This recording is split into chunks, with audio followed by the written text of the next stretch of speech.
안녕하세요. 경기도에서 8살 된 아들을 키우고 있는 여자입니다. 아들이 점점 커갈수록 아빠의 빈자리가 어쩔 수 없이 느껴지는 요즘인데요. 하지만 빈자리가 느껴진다고 해서 이혼을 후회한다거나 아들을 아빠와 만나게 해주고 싶다거나 하는 마음은 전혀 들지 않네요. 저에겐 미운 남편이라도 아들에겐 하나뿐인 아빠인데 어떻게 그리도 매정한가 하고 생각하시는 분들이 분명히 있으실 거라 생각하는데요. 그런 생각은 사연을 들어보시면 완전히 바뀔 거라 믿어 의심치 않습니다. 그러면 이게 정말 현실인가 싶어 몇 번이나 확인했던 제 얘기 한번 들어보실래요? 남편과 저는 결혼한 지 7년이 된 부부였어요. 신혼 때는 서로 다른 점을 이해하지 못해 싸우기도 했고, 다행히 그 시기를 무사히 넘기고 나서는 예쁜 아들을 출산하기도 했죠. 어느새 그 사랑스럽던 아들은 장난기 가득한 5살이 되었고, 저와 남편은 둘째를 준비하고 있었어요. 둘째를 가지기엔 다소 늦은 나이인 듯 했지만 평소 남편이 딸을 꼭 갖고 싶다고 입버릇처럼 말했거든요. 저 역시 외로워 보이는 아들에게 동생을 만들어주고 싶었고요. 남편이 딸을 원한다고 해서 아들을 홀대한다거나 아들에게 무심한 건 아니었어요.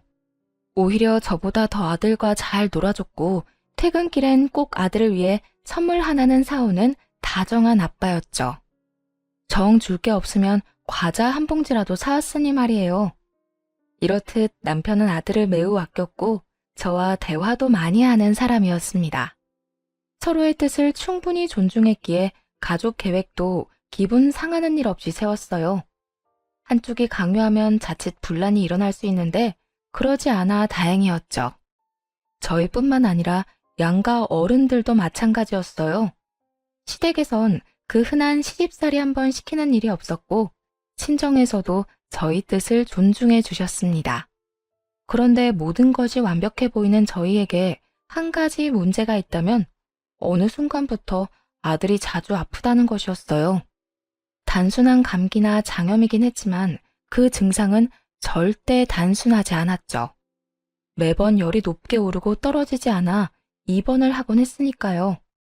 물론 집에서 끼고 키우던 영유아기와는 달리 어린이집이나 유치원 생활을 시작하면 각종 질병을 달고 산다는 건 저도 잘 압니다. 하지만 그렇다고 해도 모든 아이가 감기에 걸릴 때마다 입원을 하는 건 아니잖아요. 저희 아들은 감기가 시작된다 싶으면 무조건 고열을 동반하고 가끔은 폐렴으로 진행되기까지 했어요. 열은 잘 떨어지지도 않아 입원을 해야 했고요. 여보, 민이 또 열나. 39도가 넘었어. 또? 감기 기운 없었잖아. 감기 기운은 분명 없었는데 나도 잘 모르겠어. 아무래도 또 입원해야 할 것 같으니까 내가 가방 챙길게. 당신은? 알고 있어. 난 민이 울지 않도록 잘 보고 있을게. 울면 열이 더 오르니까. 굳이 말하지 않아도 각자 역할을 딱 분담할 정도로 그런 상황에 익숙해졌고 아들이 아픈 상황에 익숙해지면 익숙해질수록 걱정은 늘어만 갔어요. 어른이 아파도 걱정인데 아이가 그렇게 자주 아프니 너무나도 걱정스러웠죠.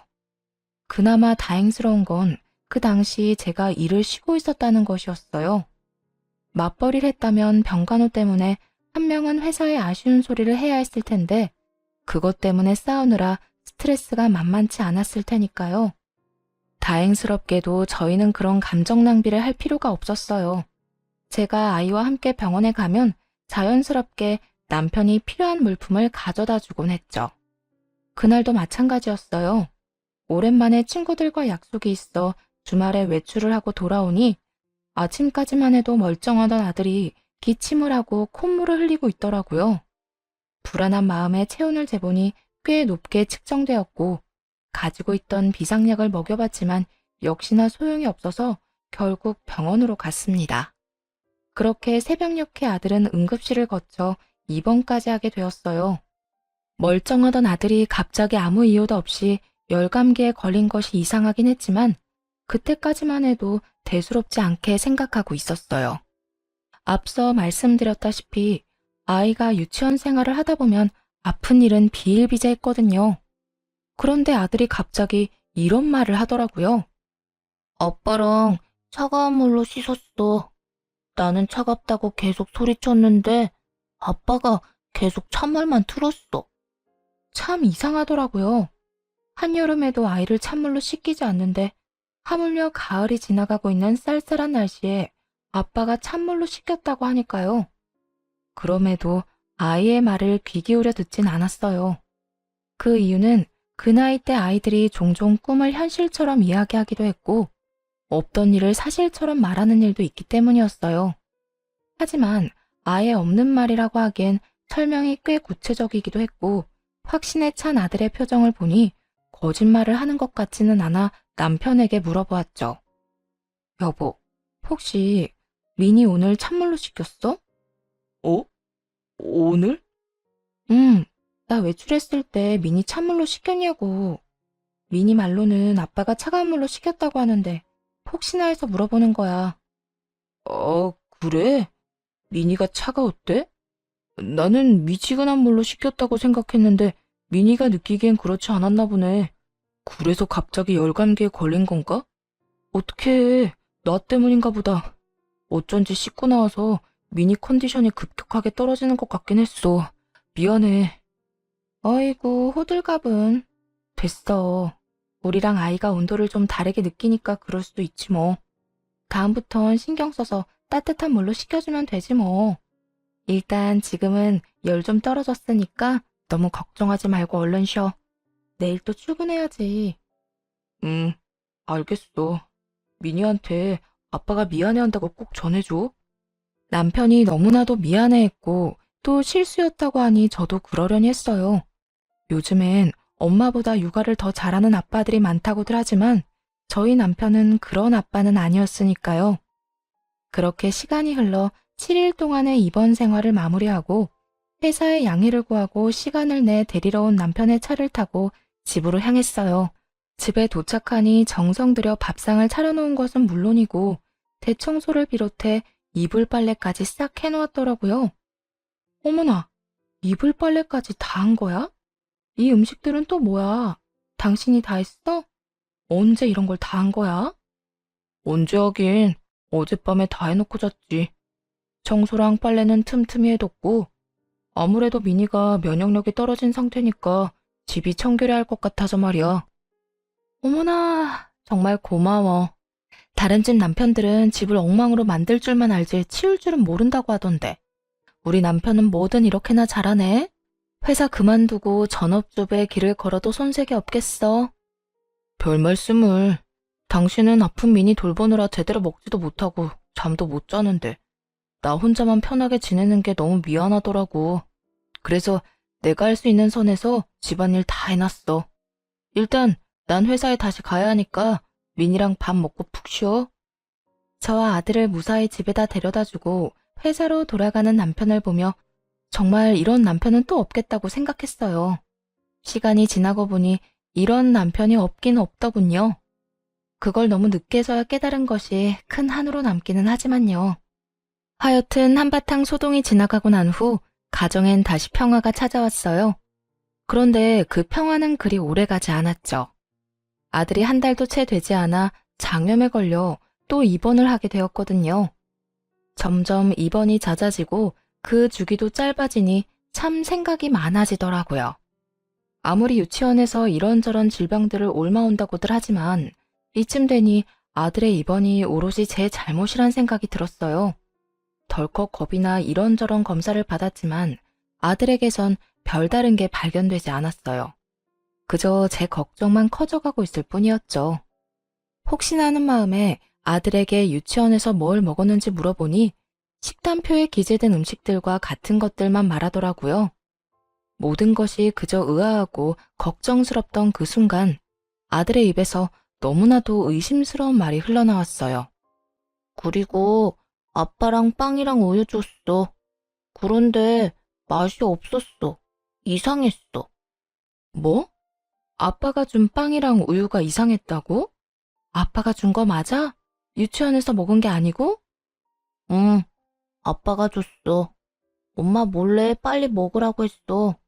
밥 먹기 전에 간식 먹으면 안 되는데 민이 예뻐서 주는 거라고. 또 뭔가 이상하더라고요. 평소 아들은 흰우유와 빵을 가장 좋아했는데 그런 아들의 입에서 맛이 없었다는 말이 나오니까요. 거기에다 그냥 맛이 없는 것도 아니고 이상하다니. 다른 사람도 아닌 친아빠가 상한 것을 줬을 리는 없을 거라 생각했지만 이상하게 심장이 두근두근 하더라고요. 씻길 때 물 온도를 잘못 맞춘 거야 실수였다고 할 수 있지만 동시에 상한 우유와 빵을 줬다는 것은 우연이나 실수라고 하기엔 어려우니까요. 그리고 갑작스럽게 아들의 몸이 안 좋아졌던 날들도 떠올랐어요. 높은 확률로 아빠와 둘만 있는 날에 입원을 해야 할 만큼 아팠거든요. 그때부터였어요. 남편이 의심스럽기 시작한 순간이 말입니다. 하지만 이 모든 것은 말 그대로 저의 의심일 뿐이었고 확실치 않은데 아들에게 괜히 아빠에 대한 안 좋은 기억을 심어주고 싶진 않더군요. 그래서 일단 그 순간에는 최선을 다해 말을 돌린 후 아들의 기분을 맞춰주며 병간호에만 신경을 집중했어요. 그리고 아들의 퇴원날이 되었어요. 다른 때와는 달리 남편이 그날따라 회사에 급한 일이 있어 시간을 내지 못한다며 아들과 함께 조심해서 집으로 가 있으라고 하더라고요.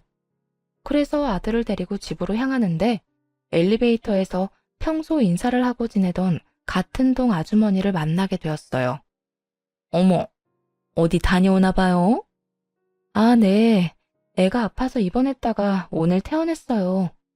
어머나, 애도 엄마도 고생 많이 했겠네. 그나저나 아들이 몸에 열이 많은가 봐요. 네? 저희 아들요? 네. 저번에 보니까 아빠랑 아들이랑 둘이 산책하러 가던데 날씨가 쌀쌀한데 아들은 민소매 티에 팬티만 입혀 나왔더라고. 내가 깜짝 놀라서 왜 애는 옷 입히다 말고 데리고 나왔냐고 하니까 애 아빠가 아들이 열이 많아서 옷을 잘 안 입으려고 한다던데? 네? 그때가 언제였는데요? 저번이라고 하면 여름이 끝나갈 때쯤이었을까요? 아니, 그때 정도만 됐어도 내가 그런 간섭은 하지 않지. 아마 한 달도 안 됐을 거야. 본인은 외투까지 걸쳤는데 애는 그리 얇게 입혔으니 좀 이상해서 물어본 거였어. 아, 남편은 외투도 걸치고 있었어요? 그래, 그때는 그런가 하고 넘겼는데 아무리 그래도 아이 엄마 만나면 이야기해줘야겠다 싶었어. 날씨가 쌀쌀한데 그 차림은 좀 아니지 않나 싶어서.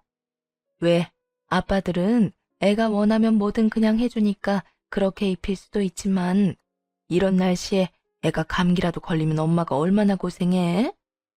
아, 그렇긴 하죠.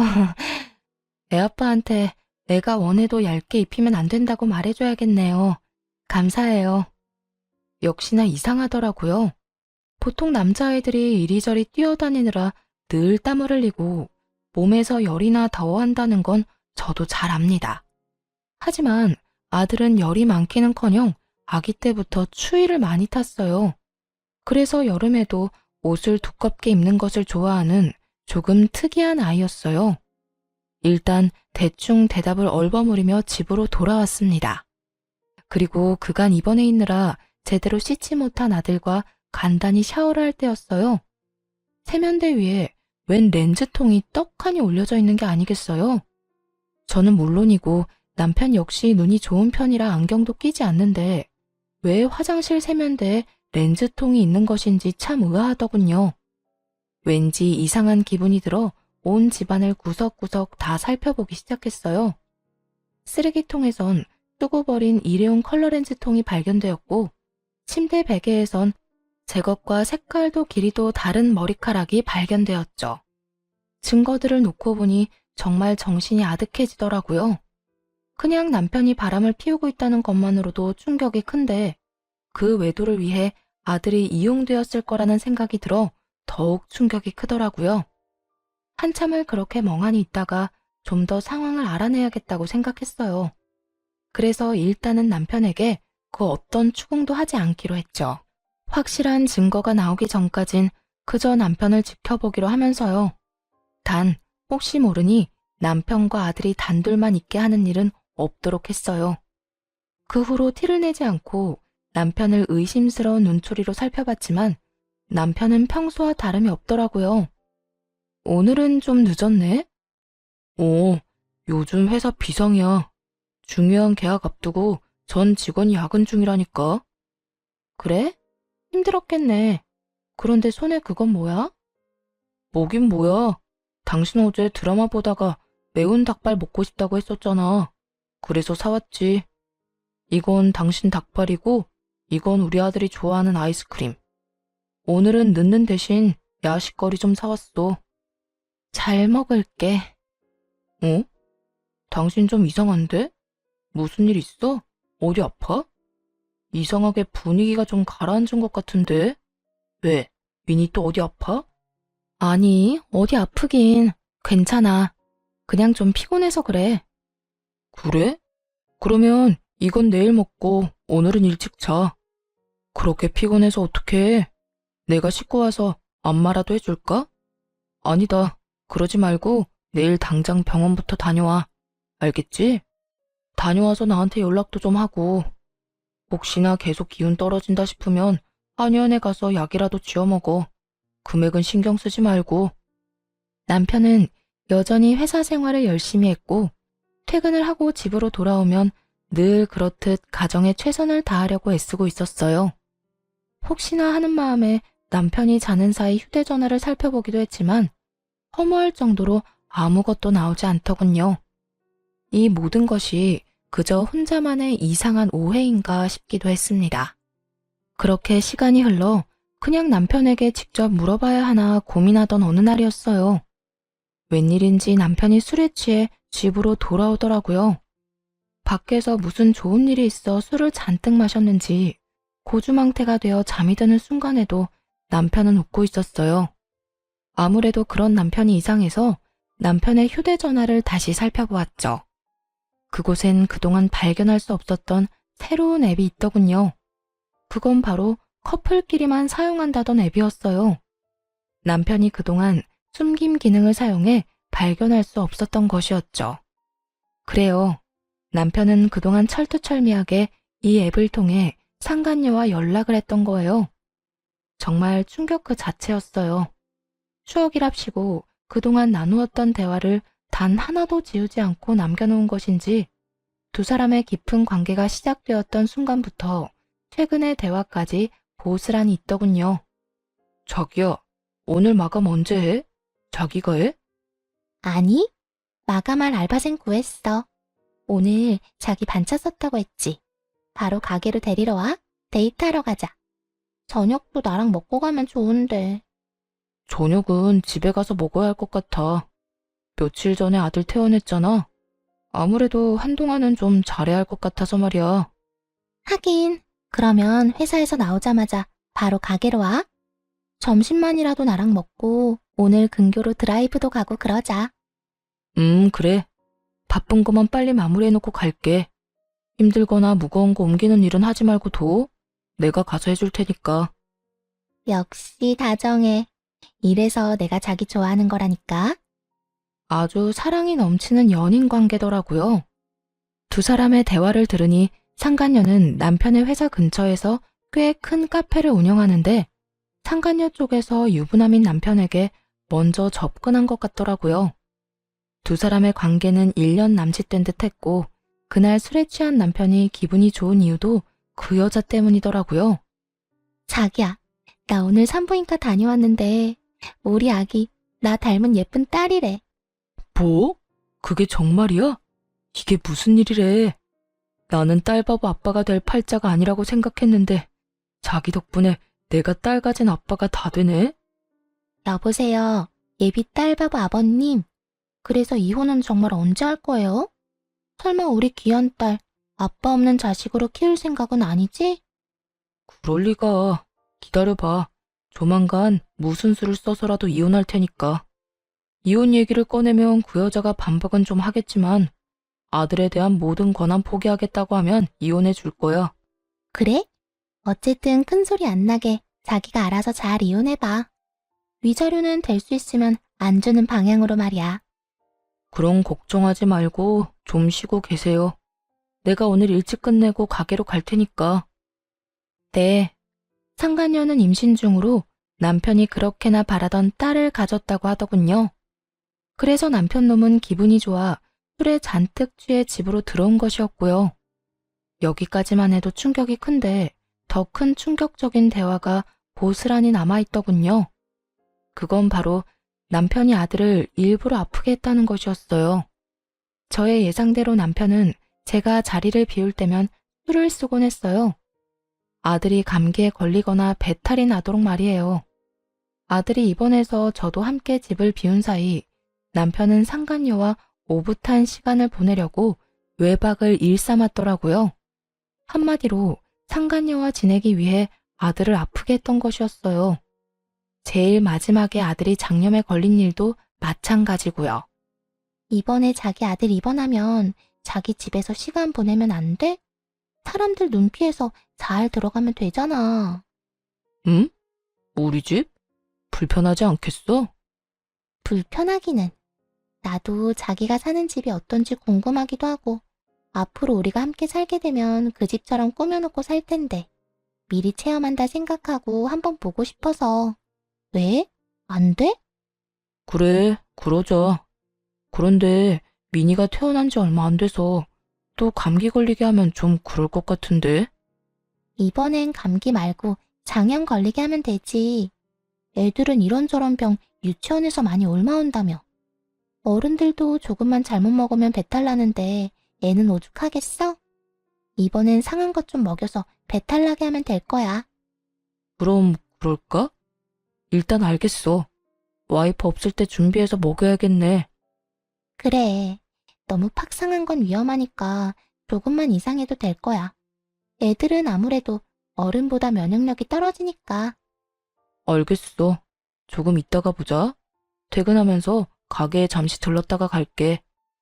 대화에서 알 수 있다시피 아들을 아프게 했던 건 남편만이 아니었어요. 상간녀 역시 이 추악한 일에 한몫하고 있었고, 그날도 매번 하던 대로 두 사람이 작당을 해 아들에게 해를 끼친 것이었어요. 그 후에는 상간녀의 집이 아닌 저희 가족이 살던 그 집에 머물렀고요.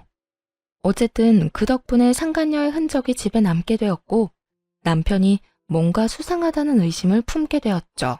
드디어 모든 사실을 직접 확인하고 나니 술에 취해 잠이 든 남편을 가만두고 싶지 않을 만큼 치가 떨려오더군요.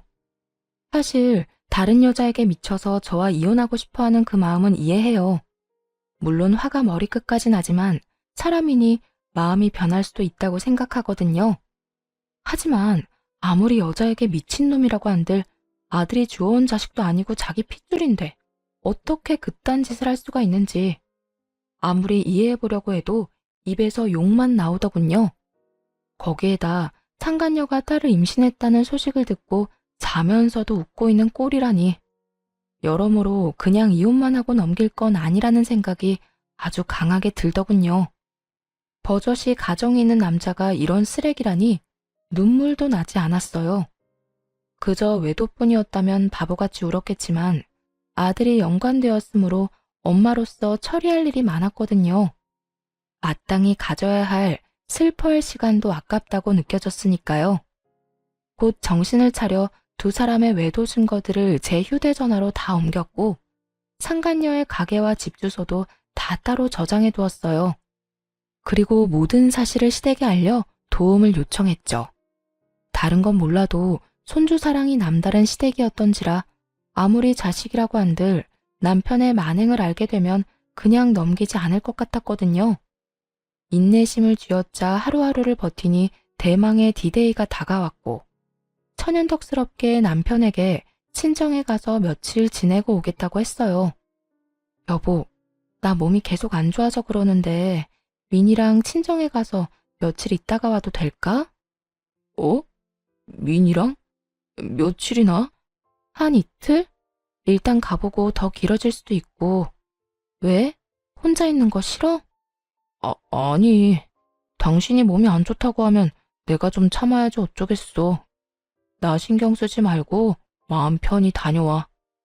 당신도 알다시피 나 혼자서도 잘 지내잖아. 난 정말 괜찮으니까 당신이 회복됐다 싶을 때까지 있다가 와.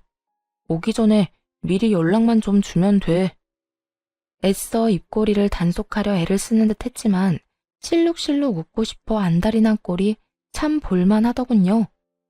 그 입을 한 대 때려버리고 싶은 걸 얼마나 참고 또 참았는지 모릅니다. 아직 엄청난 복수가 남아있었으니 말이죠. 그리고 그날 오후 시부모님을 만나 남편이 퇴근하길 기다렸어요. 남편의 회사가 보이는 구석에 몰래 숨어서요. 얼마나 기다렸을까요? 이르게 퇴근한 남편이 상간녀의 가게로 향하더라고요. 퇴근 시간이기도 했고 워낙 인기가 많은 가게라 손님들이 꽤 많았는데도 두 사람은 구석진 테이블에 자리 잡고 앉아 손을 맞잡고 웃으며 대화를 나눴어요. 모든 것을 지켜본 저와 시부모님은 지체하지 않고 가게로 들어갔죠. 종업원들은 저희를 보고 반갑게 인사를 했지만 상간녀와 남편은 아무것도 모른 채 계속 대화만 나누고 있더라고요. 자기야, 그러면 최소한 이틀은 나랑 있을 수 있는 거네? 나 오늘도 자기네 집에서 잘까? 아니, 그건 좀 불안해. 언제 마음이 바뀌어서 집으로 올지 모르는 일이잖아. 혹시나 새벽에 갑자기 들이닥치면 도망칠 곳도 없다고. 우리 자기 지금 임신 중인데 놀라면 안 되지? 하긴, 그럴 수도 있겠네. 그러면 오늘 우리 집에 가서 영화도 보고 맛있는 것도 시켜 먹자. 나 먹고 싶은 거 엄청 많아. 그래, 다 먹자. 자기가 먹고 싶은 거 다 사줄게. 그나저나 뱃속에 있는 우리 꼬물이 먹성이 좋나 보네. 자기가 뭐 먹고 싶다고 하는 거 처음 들어봐. 예전에는 내가 뭘 해줘도 그냥저냥 먹었는데 요즘엔 뭐든 잘 먹어서 보기 좋아. 이러다 나 살 너무 많이 찌면 어떡해? 난 출산 후에도 날씬하고 싶단 말이야. 자기는 살찌는 체질도 아닐 뿐더러 살쪄도 여전히 예쁠 거야. 그러니까 그런 걱정은 하지 말고 마음껏 먹어. 난 어떤 모습이든 다 좋으니까 말이야. 정말? 그나저나 이제 진짜 이혼 이야기 꺼내야 하는 거 아니야? 그렇지 않아도 무슨 트집을 잡아서 이혼하자고 할까 고민 중이야. 미니가 이 타이밍에 또 아파주면 참 좋을 텐데. 그걸 핑계 삼아서 싸움을 시작하면 될 것 같고. 뭐가 걱정이야? 입원할 정도까지는 아니더라도 감기는 또 걸리게 하면 되지 뭐. 하긴 이번에는 입원이 목적이 아니라 조금 아프게만 하면 되는 거니까. 하여튼 그건 내가 알아서 할 테니까 자기는 아기만 생각하면서 기다리고 있어. 내가 조만간 좋은 소식 가지고 올 테니까. 반신반의하시던 시부모님도 이 이야기를 듣는데 얼굴이 차마 표현할 말이 없을 정도로 구겨지더라고요. 그리고 남편의 입에서 좋은 소식이라는 말이 나온 그 순간 시부가 남편의 뒤통수를 세게 내리치고야 말았죠. 이 미친놈아! 뭐가 어쩌고 저쩌? 입원이 목적이 아니라 조금 아프게만 하면 돼. 네가 그러고도 인간이야? 그러고도 아이 아빠라고 할 수 있는 게야? 그러면서 시부는 남편을 향해 호통을 내질렀고 그와 동시에 시모는 상간녀의 머리에 손을 뻗었어요. 이 지옥에서도 안 받아줄 모진 인간 같으니라고. 뱃속에까지 있다는 인간이 뭐? 감기 정도는 또 걸리게 하면 돼? 네가 그러고도 엄마가 될 자격이 있다고 생각해? 시모가 거친 손길로 머리를 잡자 영문을 모르는 상간녀는 도리어 큰 소리를 내며 시모를 뿌리쳤어요. 이 노인네가 진짜 미쳤나? 할머니, 노막 났어요? 나 알아요. 다짜고짜 이게 무슨 짓이야? 이거 놓으라고요. 상간녀가 시모를 있는 힘껏 떼어내자 시모는 바닥에 고꾸라지게 되었죠. 그 와중에 자신의 엄마가 바닥에 엎어진 꼴은 또 보기 싫었는지 남편이 화들짝 놀라며 시모를 부축하려 하더라고요. 하지만 시모는 아들의 손길이 닿는 것조차 소름이 끼친다는 듯 뿌리쳐버렸어요. 순식간에 가게 안은 난장판이 되었고 머리를 쓸어올리며 한숨을 쉬어대던 남편은 시부를 향해 묻기 시작했어요. 도대체 어떻게 상간녀의 가게까지 찾아왔는지 말이에요. 아버지, 여기는 어떻게 오신 거예요? 설마 제가 여기 있는 걸 알고 오신 거예요? 그래, 이놈아. 다 알고 찾아왔다. 어떻게 인두겁을 쓰고 그딴 짓까지 할 수 있어? 네가 그러고도 인간인 게야? 여기까지 오신 거 보니 다 아시는 것 같아 말씀드릴게요. 네, 그래요. 저 이 여자랑 만나고 있어요. 만난 지는 1년 정도 됐고 집사람이랑 헤어지고 이 사람이랑 결혼하고 싶어요. 바람이나 비운 주제에 태도가 아주 당당하구나. 막말로 제가 죽을 죄를 지은 것도 아니고 사랑이 죄는 아니잖아요. 조광지 저 중요하죠. 그런데 사랑하지도 않는 사람이랑 어떻게 평생을 살겠어요. 그러니까 아버지가 같은 남자로서 저 좀 이해해 주세요. 남편은 소름이 끼칠 정도로 태연한 얼굴로 용서가 아닌 이해를 구했어요. 그런 남편의 태도에 시부는 화가 머리끝까지 났는지 외도를 비롯해 그간 남편이 아들에게 한 짓까지 읊어주며 소리쳤죠. 이 녀석아, 외도를 저지른 것도 큰 죄이지만 네가 저지른 더 큰 죄는 따로 있지 않느냐. 아비라는 인간이 족간 여자랑 외박이나 하려고 제 자식을 아프게 해? 그게 인간으로서 아빠로서 할 짓이야? 도대체 여자한테 얼마나 미쳐있으면 그딴 짓을 할 수가 있냐?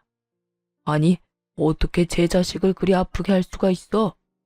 그것도 한 번도 아니고 여러 번을 말이야. 시부가 남편의 잘못을 모조리 말하자 남편은 그제야 상황을 깨달았는지 사시나무 떨듯 떨며 변명을 하기 시작했어요. 아버지, 아니에요. 어디서 무슨 말을 듣고 이러시는지 모르겠지만 정말 아니라고요. 여보, 무슨 말이라도 좀 해봐. 내가 지금 외도를 저지르고 있는 건 맞지만 나 가정에 충실하고 우리 아들한테 잘했던 거 당신도 잘 알잖아. 나도 내가 당신을 잘 아는 줄 알았지. 그런데 아니더라. 당신 우리 민이 감기 걸리라고 일부러 찬물에 씻기고 얇은 옷 입힌 것도 모자라 배탈 나라고 상한빵이랑 우유까지 먹였다면서? 어? 아니야. 정말 아니라고. 내가 그렇게 쓰레기는 아니야. 남편은 끝까지 아니라는 말만 반복하며 상황을 모면하려 애썼어요. 하지만 도저히 상황이 나아질 것 같지 않자 이번에는 상간녀까지 나서더라고요. 저기 오해가 있으신 것 같은데 일단 앉아서 이야기를 좀 나누시죠? 가게 안에 지금 다른 손님들이 계시기도 하고 다들 너무 흥분하셔서 대화가 안 되고 있잖아요. 우리 자리에 앉고 나서 차분히 이야기해요. 상간녀가 애써 분위기를 진정시켜보려 했지만 소용없는 짓이었죠. 그 말도 안 되는 차분함에 더 큰 분노를 느낀 시모가 소리를 질렀으니까요. 뭐? 흥분? 지금 흥분 안 하게 생겼어? 장가 가서 잘 살고 있는 남의 아들 꼬셔서 불륜이나 저지르는 주제에 뱃속에 애를 가졌다고? 이혼을 빨리 하라고? 그렇게 급했어? 네 자식만 아비 있는 자식으로 키우고 싶었던 것이야? 그렇게 자식한테 아비를 만들어주고 싶었으면 이딴 불순한 만남 자체를 가지지 말았어야지. 어디서 감히 남의 귀한 손자를 아프게 해? 시모까지 나서서 세세하게 잘못을 짚어내니 남편은 더는 변명해봤자 소용없는 짓이란 걸 깨달은 듯 했어요. 그래서 외도 말고 나머지는 절대 아니라고 하던 남편이 무릎을 꿇고 빌기 시작했죠. 아버지, 어머니, 그리고 여보, 정말 미안해. 내가 잘못했어. 난 그냥 이 여자를 너무 사랑해서 그랬어. 너무 사랑하니까 매 순간 함께하고 싶어서 그랬던 것뿐이라고. 참 기가 막히더라고요. 방금 전까지만 해도 사랑이 죄는 아니라는 말을 해대더니 지금은 사랑하는 여자와 그저 함께 있고 싶어 그딴 짓거리를 했다고 하니까요. 아니, 애초에 그게 변명이 될 거라고 생각하는 그 머릿속이 궁금해지더군요. 더 가관인 건 상간녀였어요. 감히 자기도 나설 수 있겠다고 생각했는지 남편 놈의 옆에 같이 무릎을 꿇고 앉아 손바닥을 비벼대며 빌기 시작하더군요. 네, 맞아요. 저흰 그저 너무 사랑해서 그랬다고요. 그러니까 이왕 이렇게 다 밝혀진 김에 이혼해주세요. 이혼만 해주시면 어떤 벌이든 달게 받을게요. 자기가 벌을 왜 받아? 홀몸도 아닌 사람이. 내가 다 알아서 할 테니까 자기는 자기 몸이나 신경 써. 이런 일까지 당하게 해서 미안해. 많이 놀랐지? 정말로 충격을 받은 세 사람이 자신의 눈앞에 떡하니 서 있는데 남편 놈은 상간녀만을 신경 쓰기 바쁘더군요. 그 순간 얼마나 화가 나는지 손발이 다 덜덜 떨려오더라고요. 시부 역시 저와 같은 마음이었는지 손바닥에 감정을 듬뿍 담아 남편의 얼굴을 그대로 내리쳐버렸어요. 그리고 남편이 정신을 차릴 틈도 없이 일러주었죠. 앞으로 두 사람에게 닥칠 현실에 대해서 말이에요. 잘 들어라. 너에게 주기로 했던 내 재산은 손주한테 줄 테니 그렇게 알거라. 재산뿐만이 아니다. 앞으로 난 너 같은 자식은 없는 셈 치고 잘 살아갈 테니까 너도 네가 그렇게 사랑하는 저 여자와 잘 살거라. 남편은 재산을 물려받지 못할 거란 생각은 전혀 하지 못한 듯 토끼 눈을 뜨고 시부를 바라보더라고요. 시부는 그런 남편의 눈길을 사뿐히 무시한 채 남편보다 더 동그랗게 눈을 뜨고 있는 상간녀를 보며 이렇게 말했어요. 혹시나 무사히 출산한다고 해도 우리 집에 찾아올 생각은 하지도 말게나. 난 그 뱃속에 있는 아이 보고 싶지도 않고 내 손주라고 생각하지도 않으니까. 그러니 아기 얼굴 보여주겠다는 핑계로 내 집에 올 생각도 하지도 말란 뜻이야. 시부는 단단히 결심한 듯 너무나 단호해 보였어요. 남편의 눈에도 그렇게 보였는지 남편이 시부의 결정에 토를 달더라고요. 반성하는 모습은 전혀 보이지 않으면서 말이에요. 아버지, 정말 너무하시는 거 아니에요? 아무리 제가 잘못을 저질렀다고 해도 그건 아니죠. 아버지 친자식은 저라고요, 저. 아버지가 그런 식으로 한 푼도 안 주시면 앞으로 저랑 이 사람이랑 어떻게 살아요? 혼자 벌어 먹고 살 만큼의 능력은 충분히 키워주고 출가시켰고 그 덕에 번듯한 회사도 다니면 됐지 뭘 더 바라는 게야? 난 너한테 할 만큼 했다. 더는 해줄 마음도 해주고 싶은 마음도 없다. 아버지, 그래도 이건 아니죠. 어떻게 저한테 주실 재산을 미니한테 다 주신다고 하실 수가 있냐고요. 제가 아버지 친자식이잖아요. 아까부터 시끄럽게 친자식 타령을 하는데 그러는 너는 친자식한테 어떻게 그딴 짓거리까지 한 것이야? 내가 너한테 할 일들은 네가 네 자식한테 한 짓에 비하면 아무것도 아니다. 그러니 더는 긴 말하지 마라. 남편이 말도 안 되는 궤변을 늘어놓을수록 시부는 더욱 단호해져만 갔어요. 결국 궁지에 몰린 남편은 양심이라고는 없는 사람처럼 제게 애원하기 시작하더라고요. 여보, 당신이 어떻게 좀 해봐. 내가 정말 잘못했다니까. 아무 잘못 안 했다고 하는 것도 아니잖아. 잘못했어.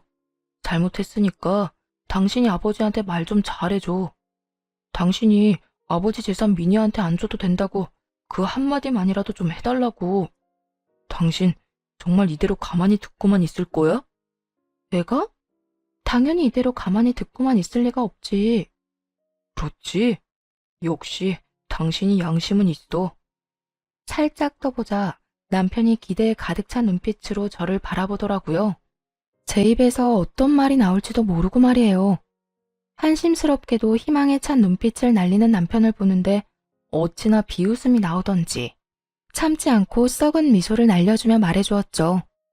절대 가만히는 못 있지. 네가 내 아들한테 한 짓이 있는데. 앞으로 기대해. 당신이랑 저 여자가 나랑 내 아들한테 한 짓 증거로 다 남겨뒀고 그 덕에 고소는 충분히 할 수 있을 거라고 하더라. 그러니까 두 사람도 준비 잘해두는 게 좋을 거야. 빠져나갈 구멍이라곤 없게 철저하게 준비해서 경찰에도 신고할 생각이니까. 남편에게 하고 싶었던 말을 끝내고 상간녀에게도 할 말을 해주었어요. 아, 그리고 딸 임신했다고 하던데 축하해? 태교 지금부터 잘해야 할 거야. 보니까 우리 아들 괴롭히는 걸 발벗고 도왔던데. 그쪽도 내가 신고할 거거든. 그렇게 되면 소송 준비에 경찰서 오가느라 태교는 꿈도 못 꿀 테니까 미리 마음의 준비 단단히 해두는 게 좋을 거야. 아기 낳아보면 알겠지만 엄마는 꽤 강하거든. 그래서 난 엄마로서 지치지 않고 끝까지 가볼 생각이야. 말이 끝나자마자 남편이 상간녀 앞을 막고 서서 이상한 변명들을 늘어놓더군요. 어떻게 해서든 상간녀를 보호하려고 하는 것 같았어요. 여보, 그게 무슨 말이야. 당신이 무슨 생각하는지 다 아는데 그거 아니야. 이 사람은 그냥 내가 시키는 대로 한 것뿐이라고. 그러니까 나만 괴롭혀. 나한테만 그러라고. 당신도 임신해봤으니까 알 거 아니야. 지금 이 시기가 얼마나 중요한지. 그렇지 않아도 홀몸도 아닌 사람에게 이럴 필요까진 없잖아. 이럴 필요까지 있는지 없는지는 내가 결정해. 당신이 무슨 권리로 나한테 이래라 저래라야? 그리고 아직까지 내 말을 제대로 못 알아듣는 것 같아서 다시 한번 말하는데 나한테 모든 증거가 다 있다니까? 저 여자가 내 아들 아프게 만들려고 했던 것, 당신이 내 아들한테 한 짓, 그리고 나하고 이혼하려고 어떤 계획을 세우고 있었는지까지 전부 말이야. 그러니까 이상한 말로 상황 더 악화시키지 말고 이혼 준비나 잘하고 경찰서에서 부르면 사랑한다던 저 여자 손 꼭 붙잡고 출석이나 잘해. 알겠어? 여보, 진짜 이렇게까지 할 거야? 여보는 무슨 여보야? 내가 이렇게까지만 하는 걸 감사하게 여겨. 지금 내 심정 같아서는 정말 가만두고 싶지 않은데 가까스로 참고 있으니까. 남편이 그제야 저를 붙잡고 애원하기 시작했지만 그 손길이 닿는 것도 싫어 자리를 벗어나 집으로 돌아왔어요. 그 후에도 시부모님은 늦게까지 돌아오지 않으셨는데 알고 보니 상간녀를 닥달해 상간녀의 부모님까지 만나고 오셨다고 하더라고요. 내가 그 여자 부모까지 만나서 다 알려주고 왔다. 당신의 딸이 밖에서 어떤 짓거리를 하고 다녔는지 말이야. 우리만큼 충격이 컸는지 임신한 딸을 쥐잡듯이 잡아대더구나. 혹시나 그 부모의 그 자식이면 어쩌나 했는데 다행스럽게도 부모는 제정신 박힌 사람들인 것 같더구나. 아마 모르긴 몰라도 그 두 사람 어디서도 도움받긴 힘들 거야. 아무리 사는 게 힘들어져도 우리 집은 물론이고 그 집에서도 안 도와줄 테니까. 그러니까 넌 다른 건 신경 쓰지 말고 이혼 잘하고 고소 준비나 잘하려무나. 그래 아가. 넌 다른 건 신경 쓰지도 말고 네가 해야 할 일만 잘하면 된다. 일 처리하다가 힘든 거 있으면 우리한테 말하고. 그리고 재산은 아까 말했다시피 미니한테 물려줄 예정이니 그 돈으로 우리 손자 잘 키우고 너만 건강하게 잘 살면 돼. 그러면서 두 분은 이 상황이 정말 안타깝긴 하지만 여러모로 일이 잘 풀릴 것이라며 저를 안심시켜 주셨어요. 앞으로 도움을 아끼지 않겠다는 말도 해주셨고요. 그렇게 저는 두 분의 도움을 받으며 이혼을 무사히 할 수 있었고 아들을 해한 남편을 경찰에 신고해 구치소 신세를 지게 할 수 있었어요. 상간녀는 자기가 운영하는 가게에서 모든 사실들이 밝혀져 가게 문을 닫게 되었고 저에게 위자료를 주느라 가진 돈도 하나 없이 친정에서 쫓겨났다고 하더군요. 전 남편 역시 구치소 신세를 지게 된 이유가 소문이 쫙 나서 회사에서 바로 잘렸다고 하고요. 시간이 지나 두 사람과 관련된 소문을 들었는데 전 남편은 구치소에서 나와 상간녀와 함께 살림을 차렸다고 하더군요. 죽고 못 사는 둘이서 평생 행복할 거라 생각했을 텐데 오래 가진 않았다고 하고요. 거짓골을 한 두 사람이 신생아를 안고 전 시댁에 찾아왔다고 했으니까요. 우리가 그렇게나 찾아오지 말라 했거늘 갓난 아기를 안고 찾아왔더구나. 아기를 앞세워서 찾아오면 우리가 하는 수 없이 받아줄 거라 생각했던 모양이지. 하지만 어림도 없지 암. 길바닥에서 며칠은 나뒹군 꼬락서니를 하고선 찾아왔는데 내 자식이지만 불쌍하기는커녕 통쾌하기까지 했어. 어머님, 혹시 저 때문에 못 받아주고 계신 거면 그러지 않으셔도 돼요. 아무리 큰 잘못을 저질렀다고 한들 하나뿐인 아들이잖아요. 난 이제 아들 없다. 아니, 우린 이제 아들 없다고 생각하기로 했어. 듣기론 그 녀석이 죄취업은 꿈도 못 꾸는 상황이라고 하던데. 고생을 좀 해봐야 자기가 무슨 짓거리를 저질렀는지 잘 알지 않겠니? 우리 집까지 찾아온 걸 보니 그 여자 집에서도 문전박대 당했을 테고. 그딴 짓까지 하더니 꼴 좋다 꼴 좋아. 내심 통쾌하긴 했지만 아무래도 걱정이 되어 용서를 권했더니 전 시모는 단칼에 제 말을 자르며 절대 용서하지 않겠다고 했어요. 제가 말을 얹을 문제도 아닌 것 같아 더 이야기를 꺼내지는 않기로 했습니다. 그 후 수중에 가진 것이 하나도 없었던 두 사람은 빠르게 거짓골이 되어갔고 잦은 다툼을 해대며 곧 이혼할 것 같다는 소식이 들려왔어요. 소식을 전해준 전 시모는 아기가 전 남편의 아기가 아닌 것 같다고 했어요. 전 남편을 하나도 닮지 않은 것은 물론이고 상간녀를 닮은 구석도 없다면서요. 그 소식을 마지막으로 더는 그 인간들의 이야기는 들을 수 없었어요. 앞으로도 이렇게 길을 오가다가 마주칠 일조차 없었으면 하고 바라고 있답니다. 이혼 후 저는 시부모님의 도움으로 작은 가게를 열었어요. 계절은 반복되고 시간이 유수처럼 흘러 3년이라는 세월이 지났네요. 지금은 어느 정도 자리를 잡아 아주 잘 지내고 있어요. 아빠의 자리를 전 시부모님이 대신해주는 덕분에 아들은 제 우려와는 달리 잘 자라주었어요. 모난 구석 하나 없이 사랑 가득한 아이로 크고 있죠. 여전히 전 시부모님들은 아들과 저를 아껴주고 계시고 저 역시 감사한 두 분을 자주 찾아뵈려고 노력하며 지내고 있습니다. 전 남편의 만행을 알고도 막상 이혼하려니 아들에 대한 걱정이 많았지만 아들을 위해 그리고 저를 위해 이혼하고 나니 요즘은 하루하루가 행복하답니다. 물론 전 시댁과 친정의 도움이 없었다면 이렇게 마음 편하게 생활하진 못했겠죠. 하지만 한 가지 확실하게 말씀드릴 수 있는 건 가진 것이 없더라도 저는 이혼을 했을 테고 그 후에 행복했을 거란 것이에요. 그러니 저처럼 힘든 상황 속에서 이혼을 고민하시는 많은 분들, 이혼이 쉽게 결정할 문제는 아니지만 그저 두렵단 이유로 힘들게 살지는 마세요. 쓰레기 같은 인간과 계속 함께 살 필요는 없잖아요? 저를 보세요. 혼자 아들을 키우면서도 이렇게 행복할 수 있으니까요. 저의 사연은 이제 끝입니다. 긴 이야기 들어주신 모든 분들 감사합니다.